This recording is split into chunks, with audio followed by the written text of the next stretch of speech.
السلام عليكم اخوان. اليوم جبت لكم واحد التحليل سريع احترافيه للقيمه الغذائيه ديال واحد المنتوج اللي فيه بزاف ديال الفيتامينات والمعادن ومهم للجسم ديال الاطفال. غادي نشوفوا شحال فيه من بروتين، السكريات، الفيتامينات، ونكتشفوا واش صحي ولا لا. تابع معايا حتى الاخر وغادي تستافد بزاف ديال المعلومات، وهذه هي النتيجه كما واضحه معنا في الفيديو. خليكم من الشرح. بالنسبه لكل 100 غرام من هذا المنتوج كيعطيني 209 السعرات الحراريه، يعني طاقه مزيانه بلا ما يكون ثقيل بزاف.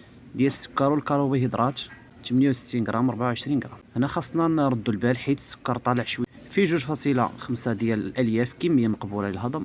بروتينات كذلك 14، صراحه رقم زوين بزاف، كيعطي الشبع وكيعاون العضلات. مزيان، ما فيش الملح يعني مزيان. بالنسبه للفيتامينات والمعادن، الحديد رقم كبير ممتاز للناس اللي ناقصين عندهم الحديد.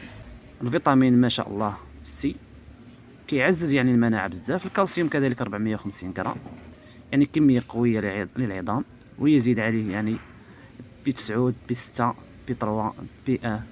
كذلك الفيتامينات الكاملين كيسهلوا الهضم والطاقه وكيقوي الجسم. بالنسبه للاخوان، هذا السيليلاك ديال القمح الصراحه راه زويون، تعطوه لوليداتكم وحتى للناس يعني اللي عندهم نقص الحديد والفيتامينات. راه صحي مزيان، ما تخافوش منه وبالصحه والراحه. كما واضح معنا هذا المنتوج صحي في مجموعه ديال الحوايج، لانه غني بالفيتامينات والبروتينات والمعادن، ولكن السكر فيه مرتفع شويه، يعني كيبقى مناسب اذا كان بالتوازن. اكتبوا لي في الكومنتيرات شنو بغيتو نحلل لكم المره الجايه ان شاء الله.